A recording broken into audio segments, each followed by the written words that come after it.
I like salad. Do you like salad?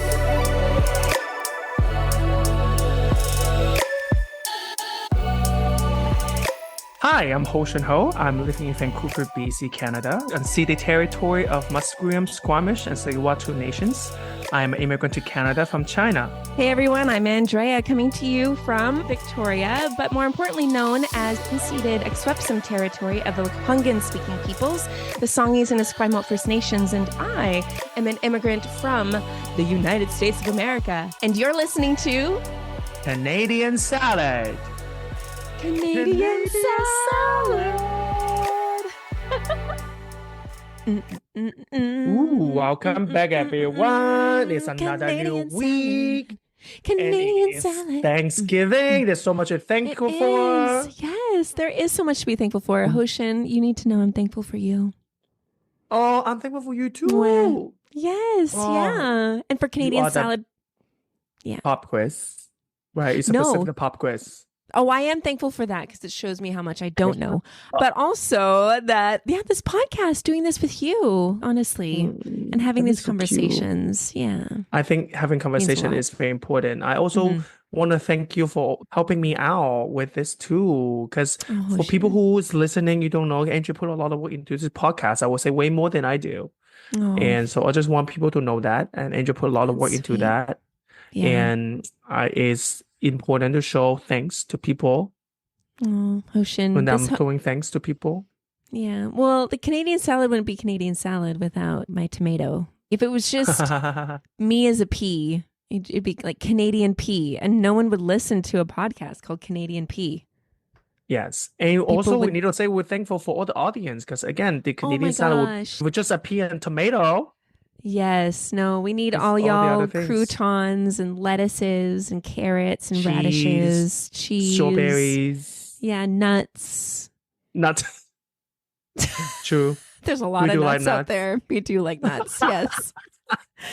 Well, pun intended. Yeah, pun intended. In the spirit of Thanksgiving and gratitude, today's episode, even though Thanksgiving was yesterday, we are doing an episode on the culture of feasting because feasting is not just uniquely Canadian and it's not uniquely Thanksgiving. Yeah. Yes. Yeah. But it's a very important part of Thanksgiving because when you think about Thanksgiving, no matter it's in the States or in Canada, you always think about the food. Absolutely. I don't know. Again, do you know in Japan they eat like KFC or something? That's like a popular thing. Oh, is it Christmas? You know what though? Is it KFC? Yeah. Because KFC in the States is disgusting, but KFC everywhere else in the world is amazing. I don't know why. I honestly don't know why. It tastes better. It's so much better. I don't know why. Better standards. In general, yeah. Like I saw this clip of McDonald's fries in UK only have 2 ingredients. Oh, okay. It's potato and salt is optional. Oh, really? But then the fries in the States have 11 ingredients. Oh, yeah. A lot of preservative and chemicals. Yellow dye 40. Yeah. Mm-hmm. Yeah. I was like, the American treat foreigners better. It's so true. Coca-Cola, when I was in India, so much better than in the States. It was just made with real sugar. It was just, and I don't know if some of that is too, like when you're away from home and you don't have things on a normal basis, you miss it. It is just magic, and there's nothing like it. I don't know, but the rest of the world, y'all do American stuff way better than Americans do. That's my thought. Anyway, feasting. Feasting. Yes. Talk about feasting, Andrea. Yeah. Is there any feast you always look forward to in the year, or you always go one particular feast in memory lane that you always go back to? Oh my gosh. What? Yes. When my grandmother was alive, she was the glue of everyone. She'd always have an open door for holidays, Christmas, Thanksgiving, Easter, birthdays. She just had an open door, and you usually had the roast chicken, and then everyone brought like side dishes. But it was just so fun to be with family, to be with cousins, to be with aunts and uncles, to be with my grandma. She was a very generous woman, very giving. And I miss those because when she died, that feasting stopped. Our families stopped meeting. Our cousins stopped just hanging out, and it just ended. Sometimes I feel like a feast isn't necessarily always a holiday or like a collective thing, but sometimes Yeah. it just hangs on one person. And when that person is gone, the feasting ended. And I miss those moments. I miss those feasts. And so those in modern day, especially, a lot of these feasts are always hang on to that matriarch too. They do. They do. It's rarely the patriarch. It's always a true. matriarch. Yeah. It's so true. Yeah. How about you Yeah. though? For me, I always love hot pot during New Year. Like it's very Yeah. common during the New Year festival, usually like a whole week. And then Yeah. one of the nights, definitely in the 7 days, one of Yeah. the nights we'll do hot pot. There's family get together. Everyone just get together. And yeah, I always like that time because it's New Year, everyone's off, and everyone just in the spirit of celebrating and then Yeah. happy, and so much abundance of food, and I always love that. Yeah. That's always something I will look forward to. Yeah, and then there will be games as well. Maybe there's a karaoke. There's also element more than food. After food, it's always fun Yeah. activities after that Yeah. you can look forward to as well. And it's just like the big family get together and just Yeah. in the spirit of joy and having fun. Yeah. Always Yeah. love that. Yeah. Yeah, I think from that, also from both our example, we can see like feast Yeah. in many ways is such a social thing. And I think we all kind of can assume that feast happens Yes. long ago in history, which is Yeah. true. And there's a lot of different feasts happening before the two feasts that we just talked about. And now, since we're talking about the culture of feasting, so we have to also give a definition of what feasting is, because Sure. feasting is also different in a lot of other human events as well, right? Like a lot of different rituals out there, or like just a hangout, but they're different. So feasts are very special meals, obviously. Food out of ordinary, no matter it's in kind or in quantity. So that's why, for example, in like only in eat turkey, for example, Thanksgiving dinner, Right. or we do hot pot in huge quantities when we do New Year feasts. So it's either in kind or in quantity. There's some sort of special food comes out, and then always share amount in large circle of people's family, extended family, very common. And there are occasions for many kinds of activities. It's not only just eating and talking, but music performance, formal speeches, prayers, or sacrifice. And then feast itself is like definitely throughout the world of human history. That's definitely something we need to remember. And feast is, as we mentioned, is definitely more than just eating. As for example, the hot pot scenario, which the hot pot example I gave, after it will always have some sort of entertainment come involved. And in some feasts, especially in a lot of indigenous here, like the Thanksgiving feast, sometimes also it's a mix of community and culture and traditions and distribution of resources as well. So there's a lot of that as well. And feast itself is also not necessarily only happens in human. Some feasts actually happens also in primates, like chimpanzees. Jane Goodall, which is a very special, very famous, scholar in terms of study. Jane Goodall, good old Jane. Oh, Jane. She and I go way back. Good old Janie. She studies, like I would say, expert in terms of chimpanzees' lives and behavior and social circles.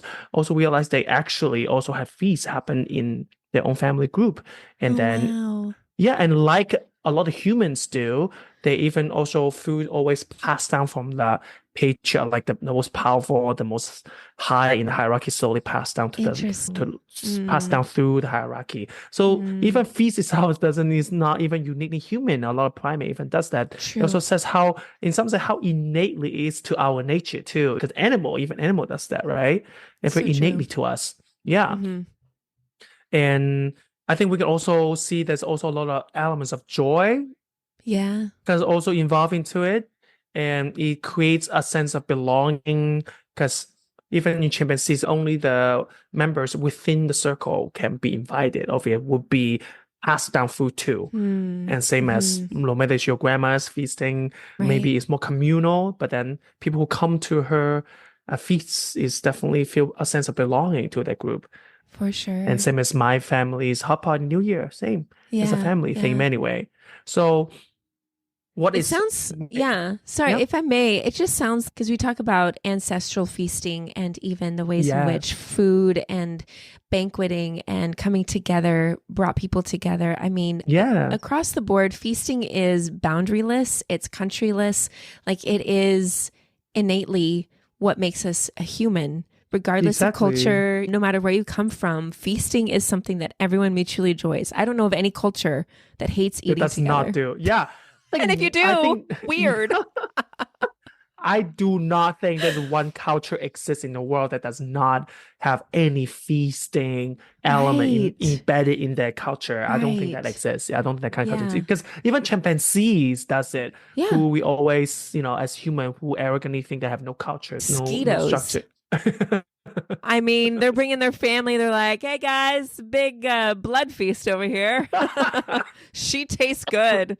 And I only speak from my own experience. But yeah, no, you're right. Yeah, that it is something that even in nature and in other species that is exhibited. And so it's always something, I think it is kind of a communal glue that can bring people Yeah. together in all of our differences and diversities. Yeah. And feasts are very different than a lot of other human activities too, which we want to make a distinction here because Mm, the first obvious feature that distinguish a feast from other events is feast is always involved the sharing and eating of food, which is the center of feasting. A mm. lot of other activities may have a component of eating, but that Okay. doesn't mean that they are centered around the food part Okay. Sure. because there's maybe some other ritual, some other kind of gatherings that is about dancing that Mm-hmm. runs around in a circle. I don't know, or Sure. making Sure. music, a band together, or sacrifice things to the gods. Maybe Hmm. that's more like the main part, and feasting just comes at or eating it just up element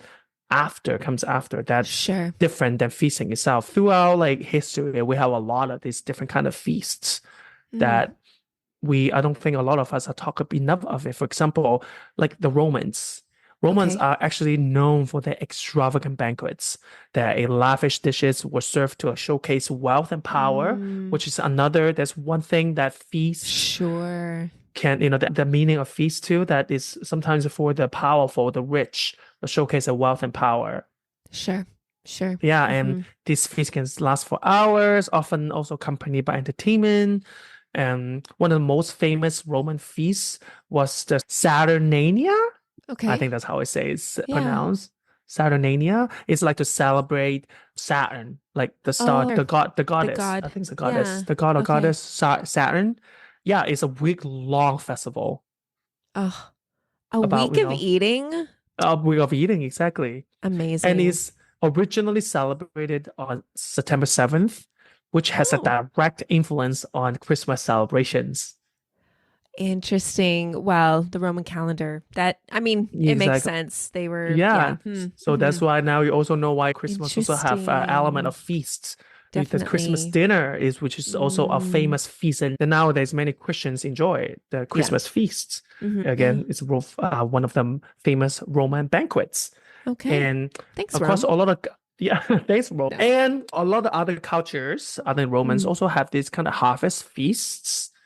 Sure. Sure. I know China does that. I know some indigenous also does that. Sure. Yeah. Like Where you're in bringing many in the ways, harvest of the crops and the farms and exactly. everything, and you're celebrating and feasting on it in that way. Exactly, Yeah. exactly. I know a lot of indigenous in BC as well. Like Thanksgiving in many ways also was like taken from that as well, right? Mm, Originally also because of coming together and then yeah, just putting their harvest come together and then during that feast also sure. redistribute that kind of Yeah. resources, that food, so everyone can have enough food for the winter. Yeah. It would be kind of weird if you didn't. Can you imagine harvest time, get your box of veggies, bye. You know what I mean? That would just be, wait, can we not share these together? Can we not maybe Yeah. eat together? Yeah, it would be weird. It would be weird. So, Yes, that's my exactly. thought. I think I had like a lecture in UBC. They said one chief will have every year will host the kind of like a harvest feast, Oh, all come together, and that's the time everyone will carry in like all their food come together. Just that's the time everyone bring in their yeah. harvests and they share food and maybe discussing other important things. And then Sure. at the end of it, they also will share whatever they brought in together, so everyone we'll have enough food for the winter. I love that. Yeah. Yeah. No, taking care of Yeah. each other and that communal kind of collective sharing of everything. Yeah. Yeah, and there's also this some like kind of a ritual feast in Mexico that they do some sort of ritual maybe to the gods for rain, and they will Sure. sacrifice even humans, and they will actually even sadly use those humans as meat for a feast as well. Yeah. And so feast sometimes again special food in some sense human one of them. A great Yeah. film. It's a dark comedy. It's called The Green Butchers, and it's a Danish Oh. film. It's really, check it out. Danish film. I'll include the link in the show notes, but it is about these guys who open a butcher shop and someone dies in like their freezer and they don't know what to do because they don't want to lose business. So they basically use the person in the meat and then they become really popular. And so they feel like they have to keep up this quality of meat, and so they keep trying to find people to kill. So it's a dark comedy. Like it's not, I mean, and it's really well done. It's very tasteful done. But The Green Butchers, anyway. Yes. Ooh. Also, a side note, I don't know whether you know that actually human tastes like pork. Ew. But okay, good to know. I think, I don't know, you learn something new every day, and I learned something new. But when I lick my skin, I don't taste like pork. I just taste like if you cook salt. it. I mean, have you ever licked a pig? I've never licked a pig. Maybe you should lick a pig. Lick a pig. That should be like a bumper sticker. I don't know. That's amazing. And as we also explore feastings, and feast itself has a lot of social meanings. And in the academic realm, they mostly see feast as like this two branches, how they kind of see the social meanings of feasts. One is seen as like a functional thing. Okay. The functionalist perspective tend to see like feast as his response to a pre-existing conditions in the world, which feast upholds and will produce. For example, like hierarchies are supported by the status during the feast. So it also, even in the chimpanzee kind of example we gave, the food first go to the boss, the top, and then kind of slowly go down the hierarchy. Sure. And same as a lot of feasts that in maybe in the past or nowadays is always maybe the elder, the one who has the most more wisdom or experience, or power. Yeah. First, we first had to sit down or like even sit at the top of the table, for example. Like Sure. some sort of hierarchy was maintained or showcased in some sense in feasts as well. So these functionalists sees feasts as like a functional part of a society to kind of keep this hierarchy going. Interesting. Seating arrangements or who can eat first, or sometimes even, or some cultures even have maybe someone have to give a word before or lead a prayer even before actually getting eaten in. There's some sort of cultural, hierarchical, even Process, spiritual order. That is like showcased in a feast. Yeah, I have known a lot of women and from other cultures too that won't eat until the men have eaten or until the family or the guests have eaten. That particularly the women who prepare the meals are the ones last to partake of the meal, because there is this idea of we can't until we know that everyone has been served and has enough. So there is, just to echo the hierarchy of that functional component of feasting, that is definitely still there in me, because I won't eat sometimes unless I know my husband and my son are eating. And so usually that's kind of how it goes. And I think a lot of women probably can echo to that, even cross-culturally. Like that's just what you do. Yeah. Yeah. See, that it happens, right? Yeah. And then the other part of it was the other branch. They see it as a foundational part of human society. The foundationalists suggest that feasts make rather than reflect the qualities and all hierarchies of the world. For example, like they see, for example, how a feast, the organization of labor, for example, it says if someone decided to host the feast, the host inject himself as the powerful figure in amount of the people they invited to. So they make themselves as the leader or the patriarch or the matriarch in that group that they invite to the feast. In Oh, some sense, okay. also like, for example, the Roman banquet, we just said the emperor Sure. will host the feast. I am the person who, to throw this Mm-hmm. feast. I here declare my power, my wealth to everyone. Okay. And And without I it, this doesn't happen. In some sense, exactly is that without right? it, you can't Yeah. eat. So I injected my power in this to win and some maybe reinforce, maybe make even the or showcase the power that I have among everyone else. Mm. And relationships can also shape within this feast as well. Sometimes I think about my family dynamics. There's many like when we have feasts or like this kind of festive dinners. Again, there's many. My father has many brothers. Which brother hosts a dinner makes that brother the powerful center of the family because you should Interesting. showcase. Oh, Sure. I am within all the brothers in the family. I'm the one who has the money, had the time to host everyone. So Mm. now you all have Sure. to kind of respect me more and I pay Mm. and then I'm the one who made it. I have the wealth, I have Interesting. the time, Yeah. have the space to host everyone. So they Right. injected the power as well. So I also see how this can be the foundational perspective as well. Yeah. Yeah. And yeah. And so that's the two branches of how Interesting. feasts Yeah. can be. And this also the foundational part also one story that there's a famous feast in China in ancient history called Hongmen Okay. it was a feast that happened in Hongmen, this place. It's literally I believe it's the emperor or someone in power Okay. try to see who are the allies, supports him, who doesn't support him. So they invited all Oh, this kind of other powerful player in the dynasty to this interesting. dinner. But everyone who got invited knows this dinner is not just a dinner, it's not just a feast. They know some of them might not even come out alive. So, but they still Wow. went. Yeah. Yeah. Interesting. So it So was a this means of like kind of building allies or building establishing ally. who, in some sense, maybe establishing governance and kind of your role with other dignitaries in a sense, like a bit more political. Is that what you're saying?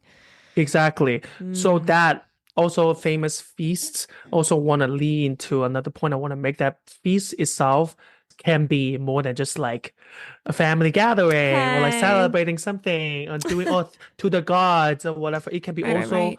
very political. Sure, It can be sure. very, very political. And Mm, when it comes to political, that means also there's moral also surrounded it.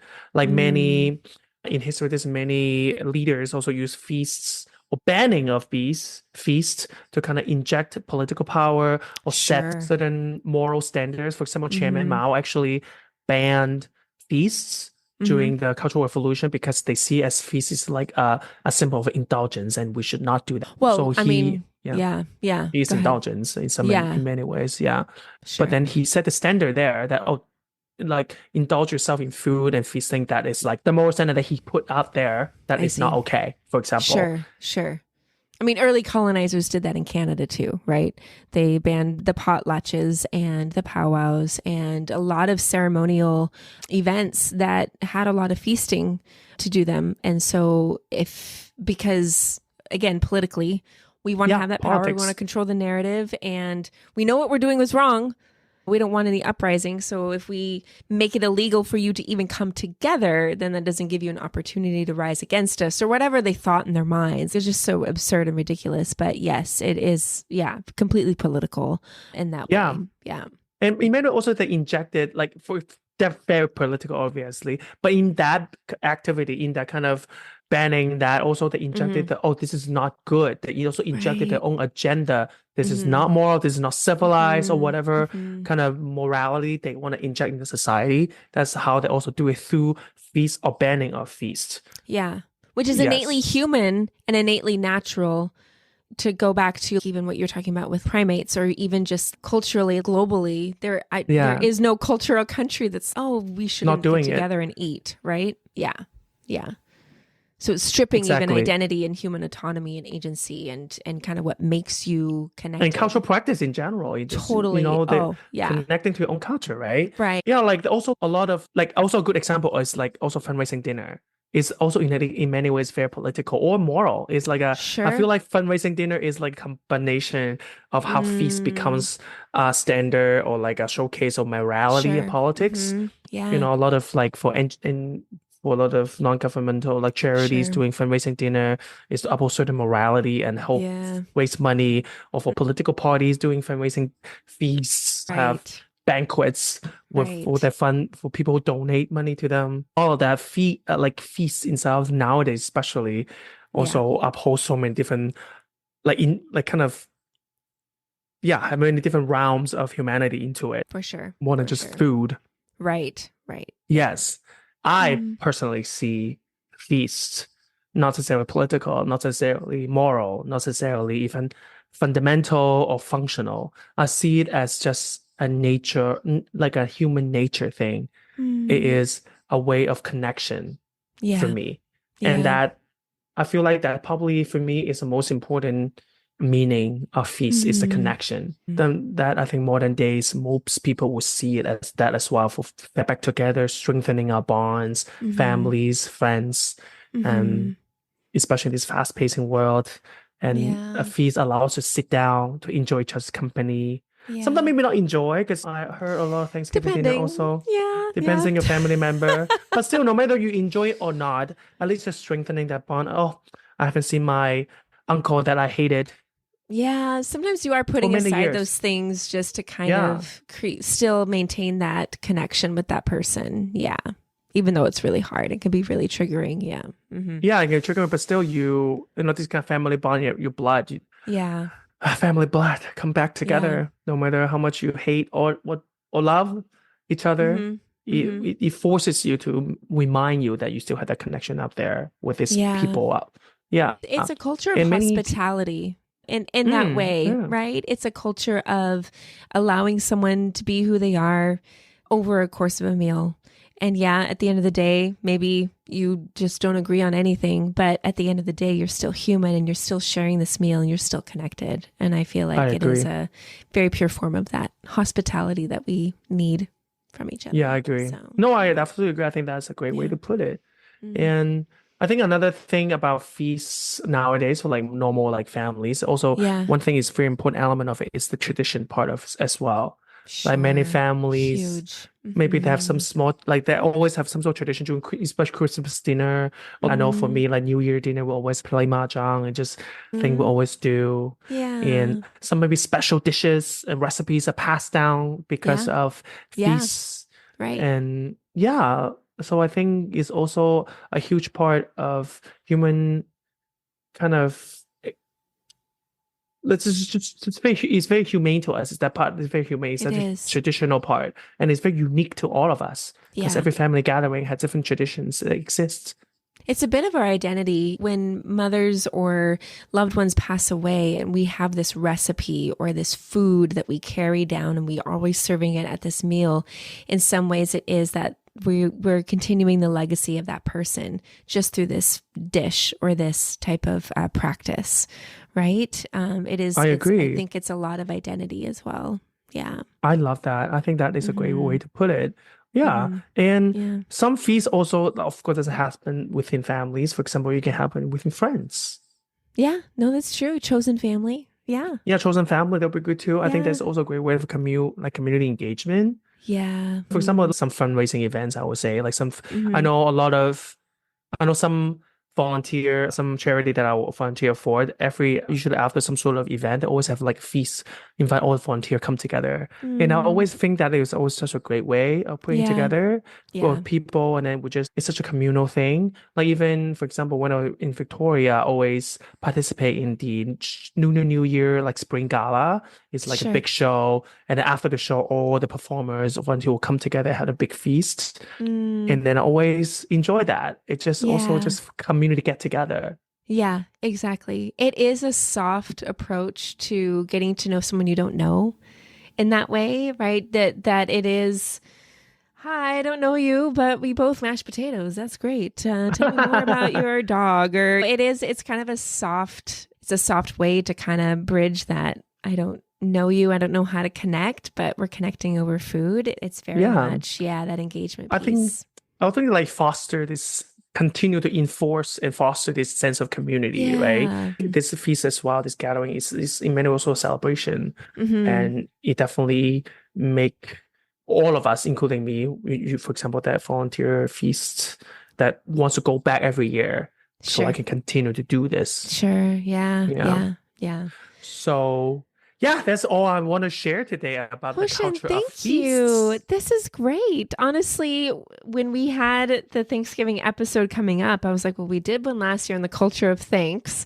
And then I was talking to Mark, my husband, and I said, I'm not sure what to do for this episode. He's like, how about the culture of feasting? And I was like, oh my gosh, that's a good idea. And then you just totally blew this up with amazing wealth of knowledge and information and really kind of brought back kind of our collective shared connection to food and each other through feasting. And I think that's really beautiful. And hopefully, no matter where you are, hopefully Thanksgiving was a positive feast. I hope so too. If not, know that there's always permission to do a redo feast with those that might be safer or people that you would rather maybe share that feast with. But this was great, Hoshin. I've learned so much.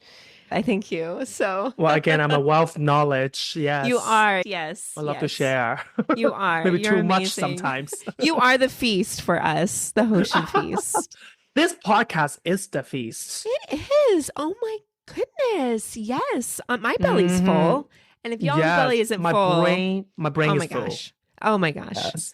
Yeah, mental feasting. Yeah, absolutely. Absolutely. Exactly. So now let's go to our Canadian Salad Pop quiz. Yes, which is related to this topic. Hoshin, would you like to go first or would you like more? You can go first. Okay, great. Question. In 2023, how many kilograms of turkey were consumed by Canadians? Oh my God, kilograms? Yeah. If you can do thousands? Oh my God, that would be I don't know. Thousands? I don't know. 2,000. 2,000? Okay. Is that your final answer? Yes. Okay. So this is according to the Turkey Farmers of Canada website. And last year, Canadians consumed 134.2 million kilograms of turkey in 2023. Here. It's okay. It's a lot of turkey. It's a lot of turkey. Yes. Yes. In Thanksgiving last year, 2.1 million whole turkeys were purchased by Canadians. That's just Thanksgiving. So that gives you a bit of concept of kilograms and turkey quantity. But anyway, there you go. Okay. Yes. That was my question. Now it's my turn. Okay. That's my turn. Okay. I found this article from Daily Hive, Vancouver. Okay. Daily Hive. It actually break down all the favorite side dishes by province in Canada. So my question to you is, what is BC's favorite dishes, side dishes? Is it... What's Canadian? I don't even know. Is it mashed potatoes? People in BC's favorite side dishes. Mashed potatoes? That's your final answer? Yes, that's all I know. Mashed potato actually Saskatchewan's favorite side dishes. Side dish. Thanks. Okay. But in BC, it's stuffing. Oh, sure. Stuffing. Yeah. Indeed. Oh, indeed. Interesting. Yes. It's an interesting fact. Huh. That's well, you'll send me that link. We'll put it in our show notes. I would love to look more at that and see where everyone is across the nation. There's a lot of other interesting dishes that I had never heard of. Wow, that is a lot. They are side dishes. Yeah. Like oatmeal cookie. I didn't know oatmeal cookie is a side dish. Do you like oatmeal cookies? I love oatmeal raisins cookies. My favorite. Is it your favorite? Oh, yeah. Oh, I'll have to remember that. But I didn't know it's a side dish. I didn't know it's a side dish. It's a side dish. Thanksgiving side dish. I really didn't know. It's like a whole plate of cookies, just pong. Sitting right next to the turkey. Yes, that would be good. Yes. Well, thank you, Hoshin. Please do send us a message. What was your favorite thing about Thanksgiving? Or what is your favorite food around Thanksgiving? We'd love to hear. But if it's your first Thanksgiving in Canada, goodness, maybe what was your first Canadian feast like? You can find us on Instagram and TikTok. Instagram is Canadian Salad. TikTok is Canadian.salad. And we also have a website, canadiansalad.ca. So visit us, sign up for our newsletter, and leave a comment. Yes. Share us with your friends and family and that uncle who you just were really agitated about in his comments at Thanksgiving. We would love to share our similar sentiments. Thank you so much. And we will talk to you next week. Okay. We'll talk to you next week. Bye. Canadian Salad is written and produced in British Columbia, Canada by Hoshin Ho and Andrea McCoy.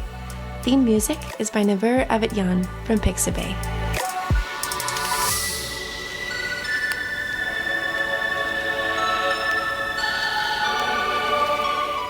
This has been a Good Drinklin production.